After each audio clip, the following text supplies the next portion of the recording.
नमस्ते। हरेक देशको एउटा ठूलो सपना हुन्छ, हैन त?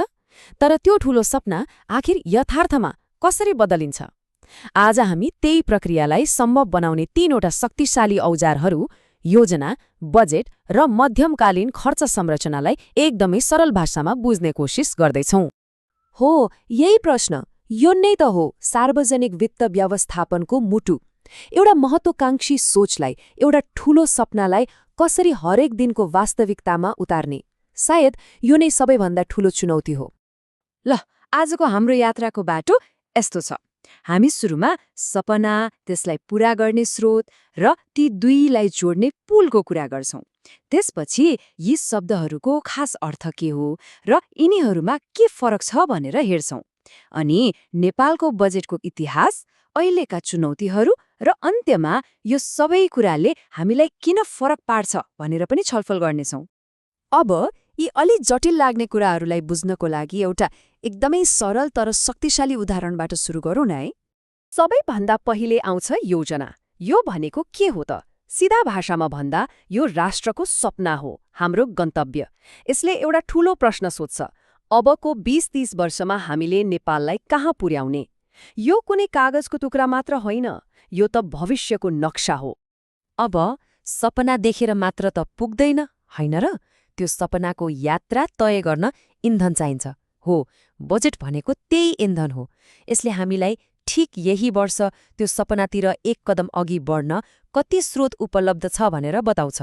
यो एक वर्षको कटु वित्तीय वास्तविकता हो। अनि सबैभन्दा महत्त्वपूर्ण कुरा, एमटीएफ।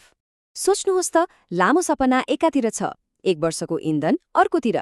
यी दुईलाई जोड्ने पुल के हो त? हो, त्यही हो एमटीएफ।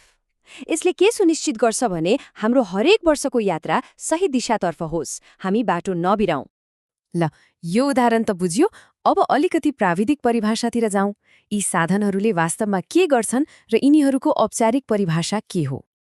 यो तालिकामा हेर्नुस् त, सबैभन्दा मुख्य फरक भनेको समयको हो। योजनाले दशकौं टाढाको सोच्छ, बजेटले चाहिँ ठिक एक वर्षको मात्र हिसाब राख्छ। अनि एमटीएफ? हो, यसले ठिक बीचमा बसेर 3 वर्षको सन्तुलन मिलाउँछ, त्यो लामो सपना र छोटो वास्तविकतालाई जोड्छ। तर समयको मात्रै कुरा होइन, यिनीहरूको भूमिकामा पनि त फरक छ नि। के हो त त्यो फरक? ल, अझै गहिरिएर हेरौँ। यसलाई यसरी पनि सोच्न सकिन्छ, किन विरुद्ध कसरी। योजनाले सोध्छ, हामी यो किन गर्दैछौँ? यो एउटा ठूलो दार्शनिक प्रश्न हो। तर बजेटले चाहिँ एकदमै ठोस जवाब दिनुपर्छ। यो वर्ष हामी यो काम कसरी र कुन पैसाले गर्छौं? अनि यहाँ अर्को एउटा निकै रोचक कुरा छ, त्यो हो कानुनी शक्ति। बजेट भनेको संसदले नै पारित गर्नुपर्ने संवैधानिक बाध्यता हो। मतलब यो एकदमै कठोर हुन्छ। तर योजना र एमटीईएफ, यी चाहिँ बाटो देखाउने नीतिहरू हुन्, अलि लचिलो हुन्छन्। अनि अर्को कुरा, योजना माथिबाट तल आउँछ भने बजेट चाहिँ धेरै हदसम्म तलका आवश्यकताहरूबाट माथि जान्छ। हो, यहीँनिर आउँछ एमटीएफको खास भूमिका। यो त पानी जहाजको एङ्कर जस्तै हो। राजनीतिक हावाहुरी चल्दा पनि यसले वार्षिक बजेटलाई जता पायो त्यतै बहकिन दिँदैन, बरु हाम्रो त्यो लामो सपनाको लक्ष्यमा स्थिर राख्छ। तर नेपालमा यो प्रणाली सधैँ यस्तै थियो त? पक्कै थिएन। आउनुहोस् एकैछिन इतिहास पल्टाएर हेरौँ, नेपालको बजेट यात्रा कस्तो रह्यो। हेर्नुस् त, सन् 1951 को त्यो सामान्य सुरुवातदेखि आजको यो कार्यक्रम आधारित बजेटसम्म कति लामो यात्रा। यसले के देखाउँछ भने हामी केवल कति खर्च भयो भनेर हिसाब राख्ने ठाउँबाट खर्च गरेर के उपलब्धि भयो त भनेर सोच्ने ठाउँमा आइपुगेका छौं। ल, प्रणाली त एकदमै तार्किक र राम्रो देखिन्छ। त्यसो भए प्रश्न उठ्छ, कार्यान्वयनमा किन यति धेरै समस्याहरू छन् त? खोइ त परिणाम?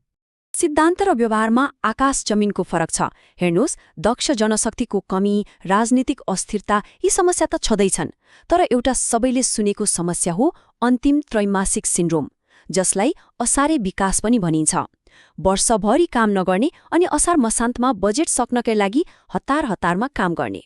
यसले के हुन्छ? कामको गुणस्तर खस्किन्छ, पैसाको सत्यानाश हुन्छ।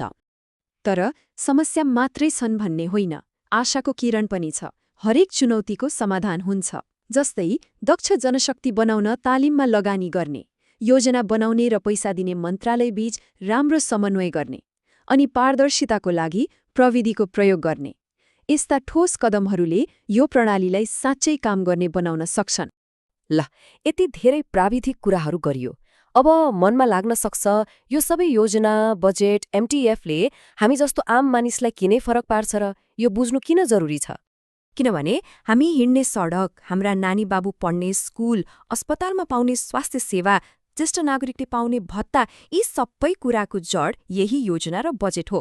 यो कुनै परको कुरा होइन, यो त हाम्रो भान्सादेखि आँगनसम्म जोडिएको छ।